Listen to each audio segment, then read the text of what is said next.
ವಿಶ್ವ ಫೋಟೋಗ್ರಾಫರ್ಸ್ ದಿನಾಚರಣೆಯ ಸಮಾರೋಹಕ್ಕೆ ಎಕ್ಸಿಬಿಷನ್ಗೆ ಇವತ್ತು ನಮ್ಮ ಕರೆದಿದ್ರು. ಆ ಕಾರ್ಯಕ್ರಮದ ಭಾಗಿಯಾಗಿದ್ವಿ. ಅದ್ಭುತ ಫೋಟೋಗಳನ್ನು ನೋಡಿದ್ವಿ. ಇವತ್ತು ನಿಜವಾಗ್ಲೂ ಇವತ್ತು ನಮ್ಮ ಫೋಟೋಗ್ರಾಫರ್ಸ್ ದೊಡ್ಡ ಒಂದು ಸಾಧನೆ ಕೂಡ ಮಾಡಿದ್ದಾರೆ. ಈ ಸುಮಾರು 180 ಫೋಟೋಗಳು ಅದನ್ನು ನೋಡಿ ಕಣ್ತುಂಬಿಕೊಂಡ್ವಿ ನಾವು. ಭಾಳ ಸಂತೋಷ ಆಗಿದೆ. ಅವರ ಕೆಲವು ಬೇಡಿಕೆಗಳು ಇತ್ತು. ಆ ಬೇಡಿಕೆಗಳಿಗೆ ನಾವು ಸ್ಪಂದಿಸ್ತೀವಿ, ಮುಖ್ಯಮಂತ್ರಿಗಳು ಮಾತಾಡ್ತೀವಿ ಅಂತ ನಾನು ಮತ್ತು ರಾಮಲಿಂಗರು ಹೇಳಿದ್ದೀವಿ. ಆ ಹಿನ್ನೆಲೆಯಲ್ಲಿ ಅವ್ರಿಗೆ ಸಂಪೂರ್ಣ ಬೆಂಬಲವನ್ನು ವ್ಯಕ್ತಪಡಿಸ್ತಾ ಈಗ ಕೇಳಿ ಸದನ ಇನ್ನು 3-4 ದಿನ ಅಷ್ಟೇ ಉಳಿದಿದೆ ಸರ್, ಪಕ್ಷದವರು ಸಹಕರಿಸ್ತಿಲ್ಲ, ಹೇಗೆ? ಈಗಾಗಲೇ 5 ದಿನ ಕಳೆದಿದೆ. ಪ್ರತಿದಿನ ನಾನು ವಿರೋಧ ಪಕ್ಷದವ್ರಿಗೆ ಸಹಕಾರ ಕೊಡಿ, ಯಾಕಂದರೆ ನಾವು ಮಾಡಿದಂಥ ಸಂಪ್ರದಾಯಗಳು ಪ್ರಶ್ನೋತ್ತರ ಆಗಬೇಕು, ಝೀರೋರ್ ಆಗಬೇಕು, ನಂತರ ಚರ್ಚೆ ಮಾಡೋಣ. ನೀವೊಂದು ನೋಟಿಸ್ ಕೊಡಿ, ನೋಟಿಸ್ ಕೊಟ್ಟ ಮೇಲೆ ಸರ್ಕಾರಕ್ಕೆ ಉತ್ತರ ಕೊಡಿಸೋಂಥ ಕೆಲಸ ನಾವು ಮಾಡ್ತೀವಿ ಅಂತ ಮಾತನ್ನು ನಾನು ಹೇಳ್ತಾ ಇದ್ದೆ.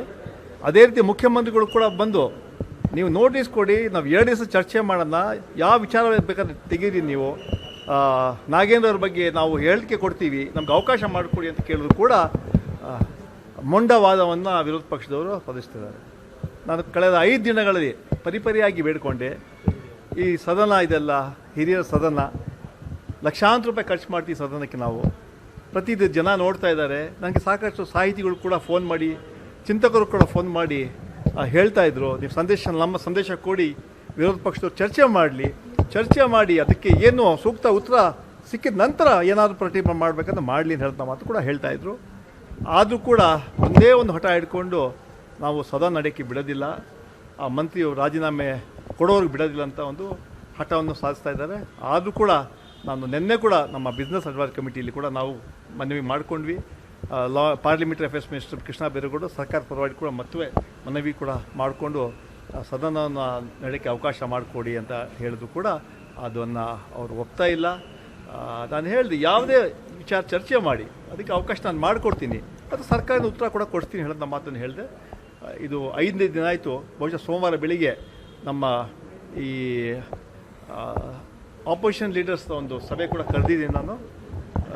ಫ್ಲೋರ್ ಲೀಡರ್ಸ್ ಮೀಟಿಂಗ್ 10 ಗಂಟೆಗೆ ನನ್ನ ಚೇಂಬರಲ್ಲಿ, ನಾನು ಚೇರ್ಮನ್ ಚೇಂಬರ್ ಕರೆದಿದ್ದೀನಿ.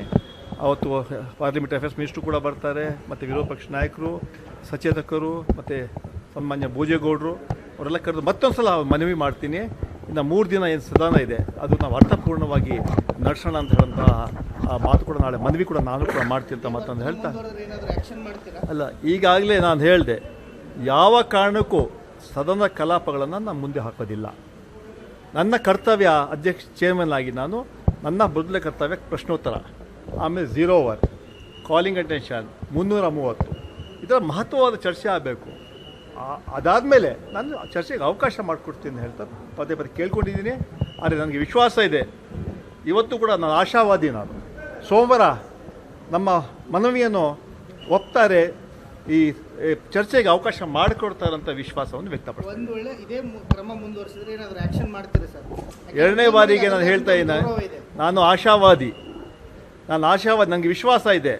ಇವತ್ತು ನಾವು ಏನು ಮನವಿ ಮಾಡ್ಕೊಂಡಿದ್ದೀವಿ ಅದೇ ರೀತಿ ಸೋಮವಾರ ಕೂಡ ನಾನು ಮತ್ತೆ ಮನವಿ ಮಾಡ್ಕೊಳ್ತೀನಿ. ನಾನು ಸದನದಲ್ಲಿ ಚರ್ಚೆ ಮಾಡೋಕ್ಕೆ ಅವಕಾಶ ಮಾಡಿಕೊಡಿ. ತಾವೇನೆಲ್ಲ ಬೇಡಿಕೆ ಇದೆ ತಾವೆಲ್ಲ ಏನು ಕೇಳಬೇಕು ಸರ್ಕಾರ ವತಿಯಿಂದ ಅದು ತಾವು ಕೇಳಿ ಉತ್ತರ ಕೊಡುವಂಥ ಪ್ರಾಮಾಣಿಕ ಪ್ರಯತ್ನ ಮಾಡ್ತೀನಿ ಅಂತ ಈಗಾಗಲೇ ಹೇಳಿದ್ದೀನಿ. ಸೋಮವಾರವಾಗಿ ನೋಡ್ತೀವಿ ನಾವು. ನನಗೆ ವಿಶ್ವಾಸ ಇದೆ, ಮತ್ತೆ ಅವರು ಸಹ ಭಾಗವಹಿಸ್ತಾ ಇರೋದು ವಿಶ್ವಾಸ. ಏನಾದರೂ ಕ್ರಮ ಕೈಗೊಳ್ತೀರಾ ಸರ್? ಯಾಕಂದ್ರೆ ಅವ್ರು ಈಗಾಗಲೇ ಯಾವುದೇ ರೀತಿಯಾಗಿ ಹಿಂಸರಿಯಲ್ಲ ಅಂತ ಹೇಳ್ಬಿಟ್ಟಿದ್ದಾರೆ ಸರ್. ನಾನು ಹೇಳಿದ 3ನೇ ಬಾರಿ ಹೇಳ್ತೇನೆ, ನಾನು ಆಶಾವಾದಿ ಅಂತ.